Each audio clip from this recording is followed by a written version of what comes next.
দেশের অবস্থা একেবারে ভালো না। অনেকগুলো বিপদ-বিপত্তি, যেটিকে আমরা অশনি সংকেত বলি, একেবারে উল্কার বেগে দেশের দিকে ধেয়ে আসছে। গত ১১ মাসে সরকারের যে স্ট্রেংথ ছিল, সেই স্ট্রেংথটা কমতে মানে শক্তি কমতে এখন এরকম একটা নড়বড়ে অবস্থা হয়ে গেছে। এবং আপনারা জানেন যে মানুষের দাঁত যখন নড়তে থাকে, ঘরের খুঁটি যখন নড়তে থাকে, তখন সামান্য একটু বাতাস আসলে বা অন্য কোনো ঘটনা ঘটলে সেই ঘরের কি হতে পারে, বা দাঁত যখন নড়তে থাকে তখন সেই দাঁত দিয়ে আর কোনো কাজ করা যায় না, চিবোনো যায় না, সেটাকে ফেলে দিতে হয়। তো গত ১১ মাসে সরকারের যে অবস্থা তৈরি হয়েছে, এখন নড়বড়ে, এরকম একটা নড়বড়ে যে স্কুলের ছেলেরা মেয়েরা, কলেজের ছেলেরা মেয়েরা, রাজনৈতিক দলের যেখানে একটি পাড়া মহল্লার যারা মাস্তান রয়েছেন, তারাও মনে করেন যে সরকারকে একটা ধাক্কা দিয়ে ফেলে দিতে পারেন। এবং সরকারে যারা কর্তা ব্যক্তি রয়েছেন তাদের মধ্যে এত ভয়, এত আতঙ্ক, আসলে এত ভয় নিয়ে কাজ করা যায় না। রাষ্ট্র পরিচালনা অনেকটা বাঘ এবং সিংহের চরিত্রের মতো বা তার কর্মকাণ্ডের মতো। তারা তাদের আপন রাজত্বে নির্ভয়ে নিশ্চিন্তে ঘুরে বেড়াবেন। তাদের রাজস্বিক চালচলন দেখলে, তাদের অভিব্যক্তি দেখলে, তাদের চাহনি দেখলে বনের সব পশু যেভাবে সন্ত্রস্ত হয়ে যায় এবং তার জন্য জায়গায় করে দেয়, তদ্রূপ একজন রাজনীতিবিদ, এই সমাজ হলো তার জন্য সবচেয়ে নিরাপদ জায়গা। যখন কোনো রাজনীতিবিদ এক গাদা বডিগার্ড নিয়ে চলেন, তার প্রচুর সিকিউরিটি দরকার হয়, ইট মিনস যে তিনি নেতা হওয়ার মতো সাহস অর্জন করেননি, অথবা নেতা হওয়ার জন্য এমন কোনো কর্মকাণ্ড করেননি যে এই জনারণ্য তাকে নিরাপত্তা দেবে। তার চিন্তা, তার কর্ম, তার চরিত্র তাকে একেবারে একটা ভীতু প্রাণীতে পরিণত করেছে। একইভাবে যখন রাষ্ট্র পরিচালনা কেউ করেন, রাষ্ট্র পরিচালনা করেন, এখন বাড়ির চারিদিকে বহু সশস্ত্র প্রহরা, যেখানে যাচ্ছেন রাস্তার দুই পাশ ক্লিয়ার হয়ে যায় কয়েক ঘন্টার মধ্যে। এই যে একটা প্রোটোকল এরশাদ সাহেব শুরু করেছিলেন, বা প্রেসিডেন্ট জিয়াউর রহমান সাহেব প্রথম শুরু করেছিলেন, এই রাষ্ট্রীয় প্রোটোকলটি মূলত রাজনীতিবিদদের জন্য শোভনীয় নয়, এটা ভালো নয়। পশ্চিমা দুনিয়া অনেক কিছু করে যেগুলো আমাদের আসলে ফলো করা উচিত নয়। যেমন ধরুন ইসলামের স্বর্ণযুগ, সারা দুনিয়াতে মুসলমানরা ৮০০ বছর থেকে ৯০০ বছর একছত্র আধিপত্য চালিয়েছে। পুরো ভারতবর্ষ মুঘলরা শাসন করেছে, তার আগে সুলতানরা শাসন করেছে, অর্থাৎ ইখতিয়ার উদ্দিন মোহাম্মদ বিন বখতিয়ার খলজি বাংলাদেশে, আর ভারতে কুতুবউদ্দিন আইবেক, অর্থাৎ মোহাম্মদ ঘুরির যে আক্রমণ, তখন থেকে যে মুসলিম শাসন ব্যবস্থা চালু হয়েছে, যেটা ১৮৫৭ সন পর্যন্ত যাকে বলা হয় অব্যাহত ছিল। এই সময়টিতে যে সকল বড় বড় রাজা বাদশাহ আমরা যাদেরকে জানি, মানে তাদের যে জনপ্রিয়তা এবং তাদের যে ন্যায় বিচার প্রতিষ্ঠা করার যে সক্ষমতা, এবং সাধারণ মানুষের দুঃখ কষ্ট দেখার জন্য তারা যেভাবে বের হতেন, ছদ্মবেশে রাস্তায় বের হতেন, সম্রাট আকবর বলেন, বাবর বলেন, জাহাঙ্গীর বলেন, শাহজাহান বলেন। শাহজাহান, আপনারা যারা দিল্লিতে গেছেন, আপনি চিন্তা করেন যে সে একাকী সেই দিল্লির রাজপ্রাসাদ থেকে বের হতেন, ঘোড়ায় করে এসে লালকেল্লা থেকে বের হয়ে এসে সামনের জামে মসজিদে নামাজ পড়তেন। ঘন্টার পর ঘন্টা তিনি সময় কাটাতেন মসজিদে। ইতিহাস। তো এখন আপনি আমাদের প্রধান উপদেষ্টা ডক্টর মোহাম্মদ ইউনূসকে একা একটু বের হয়ে কাকরাইল মসজিদে এসে ঘণ্টাখানিক নামাজ পড়তে তাকে একটু বলে দেখেন তো, তার শরীরের সমস্ত যন্ত্রপাতি দেখবেন ভয়ে নষ্ট হয়ে গেছে। এটা কেন? এর কারণ হলো সম্রাট শাহজাহান বা অন্যান্য যারা আছেন তারা জনগণকে যেভাবে ভালোবাসতেন, নিজেদেরকে যেভাবে তারা রাজা মনে করতেন, সম্রাট মনে করতেন, এবং তাদের যে আত্মবিশ্বাস ছিল, বীরত্ব ছিল, সেই কারণে কি হতো, এই জনারণ্য মানে জনগণের যে অরণ্য, জনসমাবেশ, এটা কখনো তাদের মনে ভয় জাগাতে পারেনি। তো সেই দিক থেকে আমাদের এই সমাজটি এই মুহূর্তে যারা শাসক তাদের জন্য রীতিমতো একটি ভয়ঙ্কর সাপদ সংকুল জনপদ হয়ে পড়েছে। এমন কোনো উপদেষ্টা নেই যিনি রাত ৮টার সময় একা নিউ মার্কেটে গিয়ে, কাঁচা বাজারে গিয়ে বাজার করতে পারেন। কিংবা এমন কোনো উপদেষ্টা বা উপদেষ্টি, মানে মহিলা উপদেষ্টা যেটা, উপদেষ্টি নেই যারা একা একা সে বিউটি পার্লার বলেন বা সেলুন বলেন সেখানে গিয়ে চুল কাটতে যাবেন বা তার যে অন্যান্য যে কর্ম সেগুলো করতে যাবেন, এই সাহস তাদের নেই। এমনকি একটা ওষুধের দোকানে রাতে বেরোনোর মতো অবস্থা তাদের নেই। এতটা ভয় এবং আতঙ্ক ছড়িয়ে পড়েছে আমাদের সমাজে। দ্বিতীয়ত হলো যে মানুষের অভাব এবং অভিযোগটা কোন পর্যায়ে গেছে আপনি দেখুন। উপার্জনের জন্য মানুষ কোনো পথ খুঁজে পাচ্ছে না, ফলে চুরি, ডাকাতি, রাহাজানি, ছিনতাই এগুলো এতটা বেড়ে গিয়েছে যে ঢাকার অভিজাত এলাকায় গুলশান, বনানী, উত্তরা, ধানমন্ডি, বসুন্ধরা এই সমস্ত এলাকাগুলোতে ঠিক আদিম যুগে যেভাবে মানুষ চাপাতি নিয়ে, রামদা নিয়ে তারপরে মানুষের উপর আক্রমণ চালাতো, ডাকাতি করত, সেই ঠিক একই অভিনব কায়দায় তারা পুলিশের সামনে, সেনাবাহিনীর সামনে নাকের ডগায় অপরাধ ঘটিয়ে আবার সেখান থেকে তারা চলে যাচ্ছে। এবং এই শহরে চাপাতি, রামদা, চাকু, ড্যাগার, এরপরে পিস্তল এগুলো ভাড়া দেওয়া হচ্ছে এই ধরনের অপকর্ম করার জন্য। মাঝে মধ্যে ২-৪টা ঘটনা আমরা দেখি সেই যাকে বলা হয় ইন্টারনেটে, এবং এগুলো দেখে রীতিমতো আঁতকে উঠতে হয়। ঢাকার অভিজাত এলাকাগুলোতে বিশেষ করে ধরেন ডিওয়াইসে, যেখানে বেশিরভাগই সামরিক কর্মকর্তারা থাকেন, তো বেশ কয়েকটি ডিওয়াইসিসে গত কয়েকদিনে দুর্ধর্ষ কতগুলো ডাকাতির ঘটনা ঘটেছে। তার মধ্যে বেশ কয়েকজন ডাকাত ধরা পড়েছে এবং এদের মধ্যে বেশ কয়েকজন সাবেক সেনা সদস্য রয়েছে যারা সেনাবাহিনীতে কর্মরত ছিল। তো এইরকম সামাজিক অস্থিরতা, সামাজিক নিরাপত্তাহীনতা এবং একই সঙ্গে বিচারহীনতা চলছে। কোর্ট কাছারির যে অবস্থা, মানে একজন যাকে বলা হয় বিচারক, জেলা জজ পর্যায়ের বিচারক, তিনি আমাকে বলছিলেন একটা জেলার দায়িত্বে যে ওই জেলাতে যে সবচেয়ে প্রভাবশালী রাজনৈতিক দল তাদের মধ্যে ৩টা গ্রুপ রয়েছে। এই ৩টা গ্রুপ সমস্ত উপজেলা কোর্টগুলো, জেলা কোর্টগুলো তারা নিয়ন্ত্রণ করছে, কে জামিন পাবে, কে পাবে না।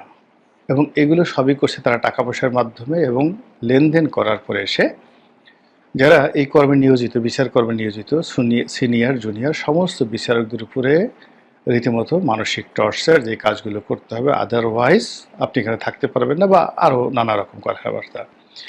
এবং সেই বিচারক আমাকে যেটা বললেন যে তিনি পাগল, অর্ধোন্মাতের মতো অবস্থা হয়ে গেছেন, ভয়ে তিনি সারাক্ষণ টেলিফোন বন্ধ করে রাখেন এবং তাকে সহযোগিতা করার মতো জেলা অ্যাডমিনিস্ট্রেশনে ওইরকম কেউ নেই।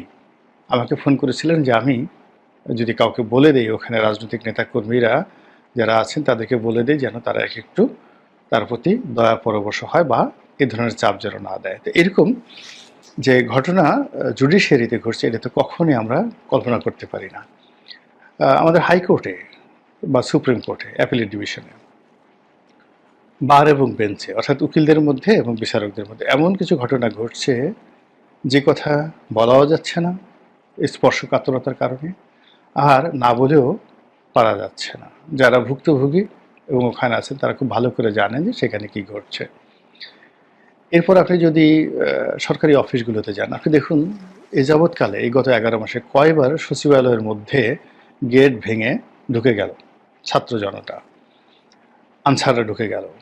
এরপরে কতবার গিয়ে তারা যে অনাসৃষ্টিগুলো তৈরি করলো, ফলে ওখানে যারা আছেন দায়িত্বরত সচিবালয়ের মধ্যে, পিয়ন থেকে শুরু করে একেবারে ক্যাবিনেট সচিব পর্যন্ত, তাদের মধ্যে যে স্বস্তি নেই এ কথা চোখ বুজে বলে দেওয়া যায়।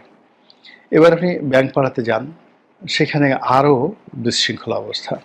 সব খবর কিন্তু পত্রিকা আসে না। এমনকি শেখ হাসিনার জমানাতে যে সমস্ত খবর অহরহ পত্রিকাতে আসতো, সেটা শেয়ার মার্কেট কেলেঙ্কারি থেকে শুরু করে আরও অনেক কিছু, এখন মবের ভয়ে কোনো পত্রিকা, কোনো টেলিভিশন এই জিনিসগুলো ছাপাচ্ছে না বা প্রকাশ করছে না। সামাজিক মাধ্যমে কিছু কিছু বিষয় আসছে, কিন্তু বেশিরভাগ বিষয় কিন্তু আসছে না, কিন্তু তলে তলে একেবারে সর্বনাশ যা ঘটার তা কিন্তু ঘটে যাচ্ছে। এর বাইরে যে রাজনীতির দুর্বৃত্তপনা, অর্থাৎ রাজনীতির এখানে 3টি বিষয় রয়েছে। 1 নম্বর নেতিবাচক বিষয়, সেটি হলো রাজনৈতিক প্রভাব ব্যবহার করে চাঁদাবাজি করা, অবৈধ উপার্জন করা, দখলবাজি করা। এবং এটি গত 11 মাসে কতটা দুর্বিষহ, বেপরোয়া, কতটা অমানবিকভাবে ঘটে চলেছে, মানে প্রেজেন্ট পারফেক্ট কন্টিনিউয়াস টেন্স। 2024 সনের আগস্ট মাসের 5 তারিখ থেকে আজ অবধি এটা জ্যামিতিক হারে বেড়ে যাচ্ছে জনপদে, প্রতিটি জনপদে। মানুষের জীবনের অর্থবিত্ত, ক্ষমতা, নারী, মানে যা কিছু তার কাছে আকর্ষণীয় আছে, সব আকর্ষণীয় বিষয়বস্তু ক্ষমতাধরদের দয়া এবং করুণার উপর নির্ভর করছে। এরপরে দ্বিতীয় যে বিষয়টি, সেটা হলো রাজনৈতিক পদ এবং পদবি লাভ। অর্থাৎ কোনো একটা স্থানীয় নির্বাচন যদি হয়, সেটা দলীয় নির্বাচন হোক কিংবা ইউনিয়ন পরিষদ নির্বাচন হোক, সেখানে পদ পদবি লাভের জন্য যে ছুটোছুটি হচ্ছে, মারামারি হচ্ছে, কাটাকাটি হচ্ছে, অন্তর্ঘাত হচ্ছে, অন্তর্দ্বন্দ্ব হচ্ছে, এর বাইরে রাজনৈতিক প্রতিপক্ষদের সাথে যে মারামারি হানাহানি হচ্ছে, এটি বাড়তে বাড়তে এখন বিভাগীয় পর্যায়ে চলে আসছে। রাজশাহী, চাঁপাইনবাবগঞ্জ, চিটাগং, সিলেট, ঢাকা শহরে দেশের এবং বরিশালে দেশের প্রধানতম রাজনৈতিক দলগুলোর শীর্ষ নেতৃবৃন্দ যেভাবে পরস্পরকে বিষোদ্গার করছে, হুমকি ধামকি দিচ্ছে, যে কোনো সময় এটি রক্তক্ষয়ী সংঘর্ষে পরিণত হতে পারে। অন্যদিকে এই বিষয়গুলো তদারক করার জন্য থানা, পুলিশ, প্রশাসন, এরপরে সিভিল সোসাইটি বা আমাদের যে স্থানীয় যেটা যাকে বলা হয় বিচার ব্যবস্থা, পাড়া মহল্লায় যে বিচার ব্যবস্থা ঐতিহ্যগতভাবে চালু রয়েছে, এই পুরো বিষয়টিতে রীতিমতো ধস নেমেছে। এখন কেউ কারো বিপদে এগিয়ে আসতে পারে না, আসে না, আর আসলেও কেউ কাউকে কোনো উপকার করতে পারে না। ক্ষতি যা করার সবাই আপনাকে ক্ষতি করতে পারবে, কিন্তু কেউ আপনাকে উপকার করতে পারবে না। ফলে কি হলো, এই যে এতগুলো সমস্যার কথা বললাম, এই সমস্যাগুলো বাড়তে বাড়তে বাড়তে বাড়তে এক একটা সমস্যা এক একটা রাক্ষস হয়ে, এক একটা সমস্যা একটা খোক্কস হয়ে, এক একটা সমস্যা বজ্রপাত হয়ে, রীতিমতো ঝড়ের গতিতে আমাদের জাতীয় জীবনে, পারিবারিক জীবনে, ব্যক্তি জীবনে, রাষ্ট্রীয় জীবনে ছুটে আসছে। এবং এগুলো মোকাবেলা করার মতো কোনো দক্ষতা, অভিজ্ঞতা, তারপরে কোনো সিস্টেম, কোনো কিছু আমাদের হাতে নেই। আজ ধরুন যে আমেরিকা হঠাৎ করে আমাদের 35% যাকে বলা হয় শুল্ক বসিয়ে দিল, যেখানে $8 বিলিয়ন আমরা এক্সপোর্ট করি। $8 বিলিয়ন মানে $1 বিলিয়ন 10,000 মানে 1,20,000 কোটি টাকার মূল্যর আমরা যে গার্মেন্টস সামগ্রী আমরা সেখানে এক্সপোর্ট করি।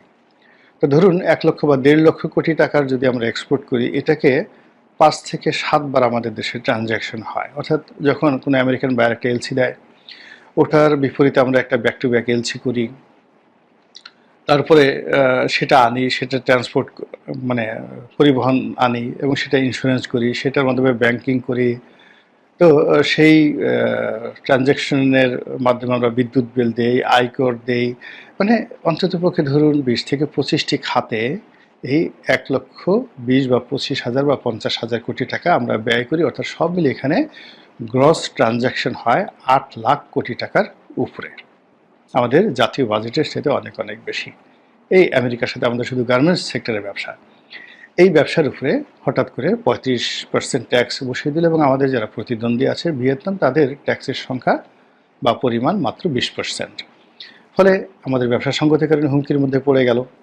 এবং এই যে প্রাথমিক যে হুমকি এবং প্রাথমিক ধাক্কা, এটি কাটিয়ে ওঠার জন্য যে ব্যাংকিং সাপোর্ট দরকার, যে ইন্স্যুরেন্সের সাপোর্ট দরকার, সরকারি সাপোর্ট দরকার, এই সাপোর্ট দেওয়ার মতো এই ইন্টারিম গভর্নমেন্টের কোনো সামর্থ্য নেই। ফলে সমস্যা বেড়ে গেছে। এর মধ্যে আরও অনেক অনেক নতুন কোনো কর্মসংস্থান নাই, তারপরে যেটাকে এডিবি বলা হয় বা পাবলিক ওয়ার্কস বলা হয়, সরকারের পক্ষ থেকে বড় কোনো প্রজেক্ট চালু হচ্ছে না, কাজ চালু হচ্ছে না, ফলে কর্মসংস্থান নেই। কর্মসংস্থান না করার কারণে এই যে 40 লাখ কর্মজীবী মহিলা শুধুমাত্র গার্মেন্টস সেক্টরে কাজ করছে বা অন্যান্য সেক্টরে কাজ করছে, তারপরে ধরুন অন্যান্য যারা ছেলে পেশাজীবী আছেন, এরকম যদি 1 কোটি লোক বেকার হয়ে যায়, নারী এবং পুরুষ, তারা কোথায় যাবে বলেন? ছেলেরা পেশা পরিবর্তন করবে, অনেকে ছিনতাইয়ের হাজানিতে জড়িয়ে পড়বে, মেয়েরা বেকার হয়ে যাবে, তারা ঘরে গিয়ে কিছুই করতে পারবে না। আর যারা একেবারে অসহায় অপারগ, তারা দেখা গেল যে রাস্তায় নেমে যাবে পতিতাবৃত্তিতে। তো এই যে একটা সমাজ কি একটা ভয়াবহ বিবর্তনের দিকে যাচ্ছে, অথচ আমরা এখনও নাকে তেল দিয়ে ঘুমাচ্ছি, একে অপরকে দায়ী করছি, আর যে স্বপ্নের সঙ্গে কোনো বাস্তবতার মিল নাই, সেই ধরনের নানা অমূলক স্বপ্ন দিয়ে জাতিকে বিভ্রান্ত